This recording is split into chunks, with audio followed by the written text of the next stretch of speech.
All right, ladies and gentlemen, MrSotko here. Welcome back to the channel. Got some good news stuff for you today, as usual. But you know what? It's just about that time that we give away the Bitcoin necklace that I had talked about a couple days ago in this video here. And hello, MrSotko. I really like your blue shirt, but I prefer a darker blue shirt. You know what I mean? So, past MrSotko prefers light blue shirts. I prefer darker blue. Anyway, so let's get right into it. So I was giving away a Bitcoin necklace, and it was given to me by this Etsy creator. So she was really nice enough to send a total stranger a piece of her art that she could have essentially just totally got ripped off for. So she was good and trusting, and I really appreciate that. So this link will be in the description below if you feel that the necklace was pretty cool. She can also do custom ones. I'm sure she can do even more custom things, than just Bitcoin or Ethereum, Litecoin, and Neo and stuff. So whatever you want, email her.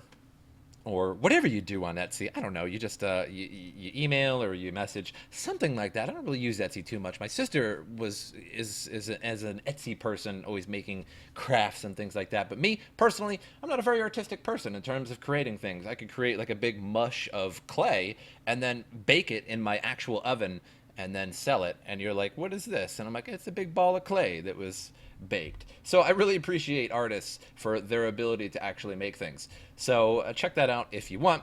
But let's get right to it. So basically what I'm going to do is I'm going to use this random YouTube comment picker.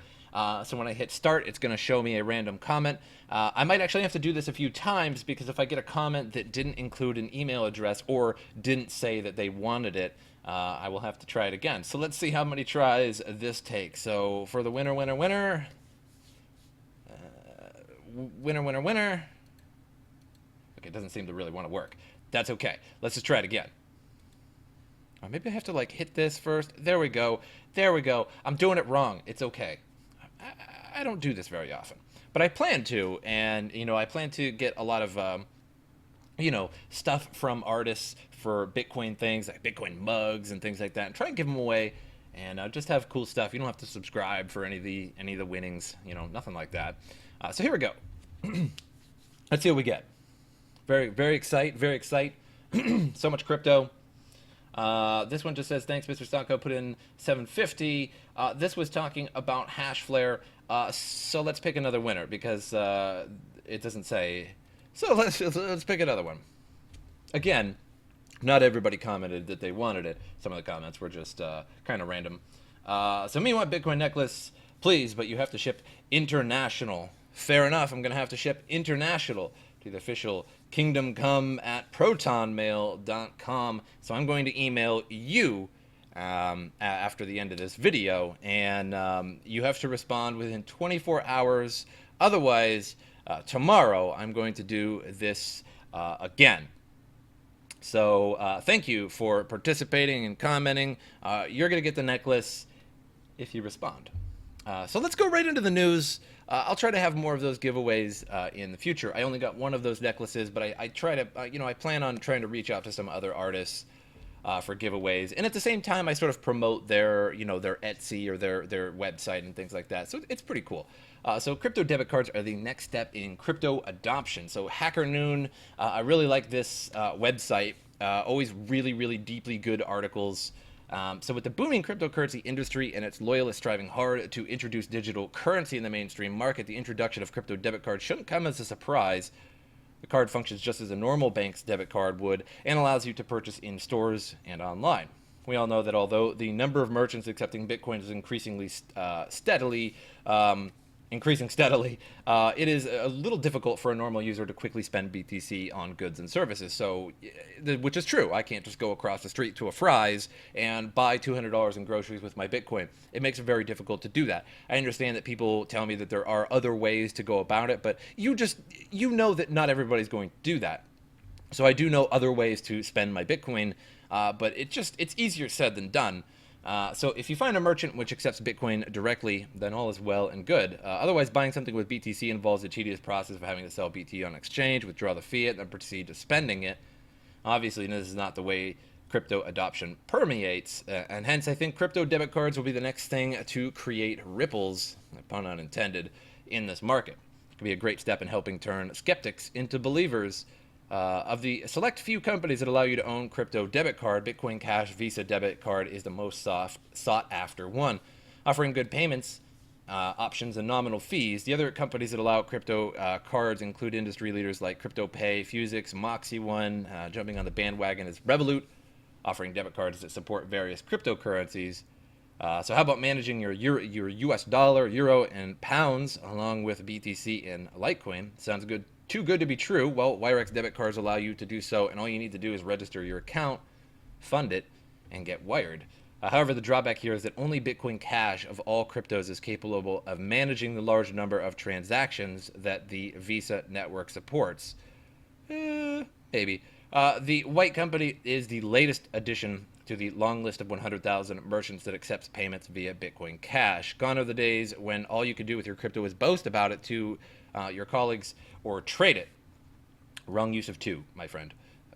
With the introduction of debit cards, a lot of people will be able to accept crypto as a mainstream mode of payment. The idea of crypto debit card eliminates the use of technology that scared most people from using crypto. So now spend your crypto just as you would spend traditionally and put it to the actual use of just talking about it on your social media. The adoption of these types of cards could actually bring cryptocurrencies to the mass market, and the introduction of debit cards like Bitcoin Cash Visa Card, Revolut 10X could change the way we perceive crypto payments and act as a stepping stone for getting mass acceptance towards crypto. So these debit cards will give the user control and help one track all transactions and ensure safety of funds. So, I don't agree with the Bitcoin Cash thing. I think there should be many other options. I think Bitcoin Cash is like the great evil of the crypto world in terms of just crypto itself. So I think anybody that actually is for crypto cash, it immediately just brings Roger Ver and Shilling into my mind. But I do like the idea of crypto debit cards because the average person wants some kind of card that they can use easily and just swipe and be done with it. It's a really great idea. And they do have them, but they're a little bit rare and they need to be, more in the spotlight to be used. And I'm very surprised that Hacker Noon, this website, allowed somebody to, positively post about Bitcoin Cash when usually the main guy of Hacker Noon absolutely hates it and writes against it very, very well. So I'm very disappointed that they're talking about Bitcoin Cash, but I am very positive for crypto debit cards. So Electroneum is frozen, and network drags along with high difficulty. Good old Electroneum. Electroneum is having another troublesome hurdle. Its network barely moves, with blocks solved very slowly. This makes the coin practically stagnant, as the team is still preparing a way to react. The last 11 blocks are showing a lag time, sometimes coming hours apart. The slowdown is mining, and mining is due to a relatively low hashing power and a difficulty that will not correct downward for at least 30 blocks. Good job, Electroneum devs. Really good job. The event is one of the most ominous for blockchains. I'm calling it blockchain death spiral. However, the slowdown should be temporary, as the Electroneum team has announced the Electroneum digital asset has a relatively active community. And that's true. It'll just take a while for those blocks to be found, and then, the hash power will start lowering down, or rather the difficulty will start lowering down over time, and it'll kind of even out. But Electroneum, it just seems like they can't get right. Just one thing after another. So mostly due to the popularity of simulated mining on mobile phones. However, there are those that lost patience with the low price of Electroneum and lack of high volume exchanges. Some coins such as Bitcoin Cash have seen a similar problem with slow blocks and moved to a faster mining algorithm. The Electroneum difficulty adjustment includes a waiting period, meaning slow blocks, but there are other troubles with the Electroneum network which may have sprung from a recent planned update. So the Electroneum network is expected to mine empty blocks for a while, up to 3 days. Reddit users have discussed potential bugs in transaction handling that may mean the problem with Electroneum is deeper and may not be resolved even after the difficulty adjusts downward. The Electroneum project has been riddled with problems from the start, including the need to relaunch due to compromised user emails as well as wallet mining and mobile mining troubles. Electroneum market has been stagnant, mostly due to exchanges seeing troubles with their wallets, which is true. For a while, it was just pretty much Cryptopia that had a lot of Electroneum on it, at least the most volume, and their wallets were frozen. So you couldn't add Electroneum, and you couldn't remove Electroneum. So everybody was just selling their Electroneum for BTC or whatever other altcoin. And that becomes a pretty big problem. So only people that already had electroneum on Cryptopia could actually trade because the wallet was frozen for transfers. So it's only trading at about 2 cents, wiping out most of the gains since its last peak of 20 cents. And for now, electroneum is seen as undervalued but extremely risky, having the features of a dead coin with very low trading and network problems. However, electroneum is still putting in market efforts and actually has a high publicity profile. Really? Anyway, let's move on to the main story, if you will. And John McAfee's at it again. Yes, every other day, John McAfee has some kind of ridiculous story in the crypto world. He was creating fiat. He's going to eat his manhood on live TV if Bitcoin doesn't get to a certain price, this, that, or the other thing. So here we go. Now, do I believe this? I don't know. But it would be kind of funny to at least see him run. Would he win? Kind of doubt it. John McAfee announces a 2020 presidential bid to serve crypto community. So, as much as the U.S. president has quite a bit of power, really it's kind of limited to just the executive branch. And just because they want to pass something doesn't mean that's going to pass in Congress and the Senate, yada, yada. They have executive privilege, which they can pass certain things. I'm not the deepest knowledgeable politician in the world, but really, people...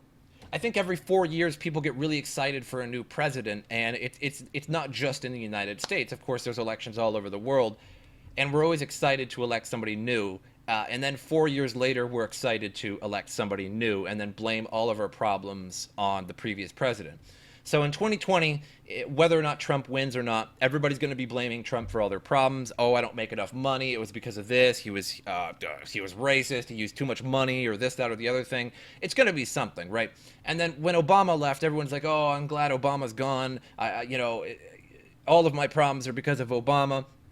And then when Obama, it's just Bush and then Clinton and then Bush. So it just goes on and on and on.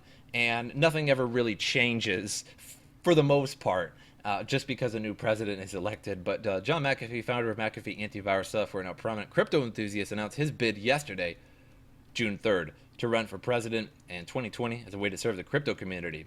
So that sounds like he's trying to serve himself because he charges $500,000 for a tweet about a coin. So do we really want that person as our president? I mean, I know we have Trump now, and whether you like Trump or not, he is a successful businessman. And yes, I know he claimed bankruptcy a few times, but the guy's a billionaire, right? And corporations claim bankruptcy from time to time. It's an actual strategy, like a monetary strategy. You claim bankruptcy, you get rid of your debt, you start again. It happens. Businesses do that. But why John McAfee? I think this is just obviously this is just some kind of game for him to gain popularity. In spite of past refusals, I've decided to run again for POTUS in 2020. If asked again by the Libertarian Party, I will run with them. If not, I will create my own party, which will not work. Not in the U.S. I'm sorry, it just doesn't work like that. You're either a Democrat or a Republican, and all other, even centrists and any other party never ever wins. It has. I don't think it has ever happened in the history of the United States. You're either a Democrat or you're a Republican. I'm really sorry to say that. It's just not going to happen. So you can't create your own party. I believe this will be best served for the crypto community by providing the ultimate campaign platform for us. If John McAfee is not aware that he can't create his own party, I mean, you can physically create your own party, but you won't win. So John McAfee, to you, it's not going to work. You need to either choose Republican or Democrat, period. Sorry, man. This will be McAfee's second run for president after he lost his first bid in 2016 to former New Mexico Governor Gary Johnson to be the candidate for the Libertarian Party, again, which never wins. McAfee mentioned his past failed bid by noting yesterday that if he had been more connected with the community in 2016, he would have been able to better publicize the idea of currency independence, which is probably the last thing you want to do as a president. So this just isn't going to work. It's funny, but I don't know. When he notes, he is already on every American's lips. Sick. McAfee's tweet about his 2020 run has now garnered over 600 comments, with McAfee responding to most of them with either a thank you or a smiley face. Smiley face is very presidential. One token platform has apparently already donated the equivalent of $390 to the campaign. Wow, you could almost print up like 45 posters for your campaign at Kinko's for that. Very amazing. The future potential presidential candidate tweeted again today about the run, noting that although he doesn't actually think he has a chance of winning, I'm glad you think that, the bid will give him a platform to tell the truth. Don't think that I have a chance of winning. I do not. But what truly changes America is not the president, but the process of creating one. Really? If my following is sufficient, I get to stand the world's largest stage and talk to everyone, as I did last time, to tell the truth. McAfee had already made headlines last week by announcing the creation of his own crypto-backed fiat that is redeemable for up to 100 minutes of FaceTime with him, as well as February for revealing he made $105,000 per tweet for promoting crypto projects. So I still say that I should get 50% jokingly, mind you. So we'll chill out with that. I would love to make a GoFundMe to raise some money to buy his fiat so that I can redeem it for up to 100 FaceTime minutes with him. Or not FaceTime like the Apple thing, but rather, or Facebook. What is FaceTime? I don't even know. So 100 minutes of actual talk with him. I'd love to do an interview with him. It'd be kind of funny, but probably won't ever happen. So Tron enters the Indonesia market, claims superiority over Ethereum. So first of all, Tron has never made anything. They made a mainnet, but everything that Tron talks about is just hypothetical nonsense, creating a decentralized internet, this, that, and the other thing. So how can you claim superiority over something when your platform is pure hype and was just made? For the entire time that Tron has been around, there were an ERC20 token, which is on the Ethereum blockchain. The bitter, tasty drama irony. It's just like take a nice drama sandwich, pour some sauce over it, and then some blood on top of that, so you get that nice irony taste. That's what Tron is, because they were made over on Ethereum, and now they're like, hey, we're superior to Ethereum. Are you really, though, Tron? What have you ever done? Tron, a global broadcast platform, which claims to be one of the largest blockchain-based operating systems in the world, will be listed on Indonesia's largest cryptocurrency exchange, Indodax. The Tron Rupiah trading pair will be available from today, June 4th. So, Tron is just, everybody's they're just hoping that it's going to go to the moon. People are just buying into it to trade it. That doesn't necessarily mean that it's really useful. So Tron is a huge mystery to me, and it should be to everybody, because everything they say is extremely vague. They've never given anything that they're actually going to do. Tron was chosen because this token is in the top 50 market cap. It's just because it's in the top 50 market cap. That's why it was chosen, just randomly. It's just like, Tron, okay, let's put that on there. It'll make us some money. So it doesn't need to go through a community coin voting process. This is consistent with our mission to always add quality digital assets by going, top 50. Oh, we landed on Tron. That's what it is. It's just to make money. And that's okay. That's okay for an exchange to put coins on their exchange to make money, because that's literally what they do. And I have no problem with that. But because it's in the top 50 market cap, no, it's because you want to make money. Just say you want to make money. That's okay. Tron will be available to trade with Rupiah. Deposits start from June 4th. Trading starts from June 5th. So Indodax, created in 2013, was originally known as Bitcoin Indonesia before changing its name last month. As noted, the exchange processes roughly 20 million in crypto per day, with some expecting the cryptocurrency exchange to overtake Indonesia's primary stock exchange in terms of users this year. The Republic of Indonesia is home to more than 261 million people and thus represents a rather massive market for Tron. However, the use of cryptocurrency is banned in the country.